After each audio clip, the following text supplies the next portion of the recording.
Dünyada hər gün təxminən 160 min insan həyatını itirir. Onların əksəriyyəti isə özündən sonra təkcə fiziki əmlak yox, həm də rəqəmsal miras buraxır. Sosial şəbəkə hesablarımız, illərlə topladığımız arxiv və gizli yazışmalar müəyyən qaydalar çərçivəsində idarə olunur. Bu zaman ortaya belə bir sual çıxır ki, bu rəqəmsal qara qutunun açarı kimdədir? Beynəlxalq platformalar artıq rəqəmsal vərəsəlik funksiyasını təqdim etsə də, çoxumuz bu virtual vəsiyyətnamədən xəbərsizik.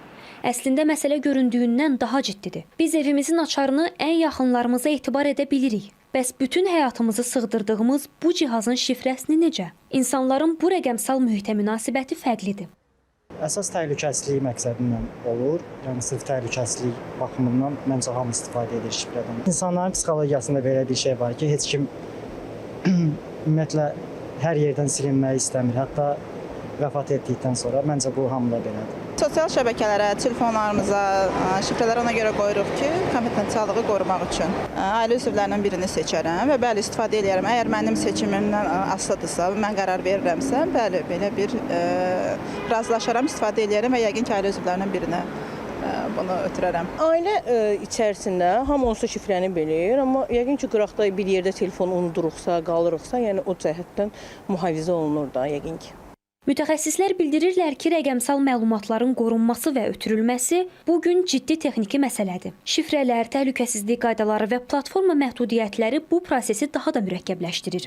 Facebookda istifadə edən şəxs o şəbəkədən özü əvvəlcədən özü üçün vərəsə müəyyən edə bilir ki, onun ölüm halına, onun hansısa vərəsəsi ondan istifadə edə bilər. Sosial şəbəkə hesabları, kriptovalyutalar və digər, yəni bu cür obyektlər meydana gəlir, mülkiyyət dəyəri olan obyektlər meydana gəlir virtual mühitdə, amma onların vərəsəlik yola ötürülməsində bir sıra problemlər meydana çıxır.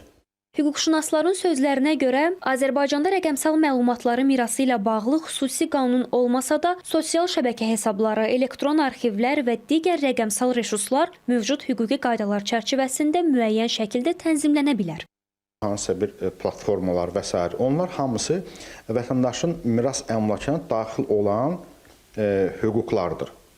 Lakin bu hüquqların dövlət qeydiyyatına alındıqdan sonra həmin əmlaklar vərəsəlik qaydasında notariat ofisi tərəfindən vərəsəlik haqqında şəhadətnamədə göstərilə bilər. Amma nə qədər ki, həmin əmlaklara dair vətəndaşın hüququnu təsdiq edən hər hansı bir sənəd yoxdursa, notariat ofisi, notariat kontoru və yaxud notarius həmin əmlakı miras toplusuna daxil edə bilmir. Texnologiya rəqəmsal ölümsüzlük vəd etsə də, bu sahənin hüquqi və texniki tərəfləri hələ tam formalaşmayıb. Gəlir gətirən platformalar miras kimi tanınsa da, şəxsi arxivlər və yazışmalar çox vaxt şifrələrin taleyindən asılı qalır. Nəticədə rəqəmsal izlərimiz ya ailəmiz üçün xatirəyə çevrilir, ya da açarı itmiş qara qutu kimi yoxa çıxır.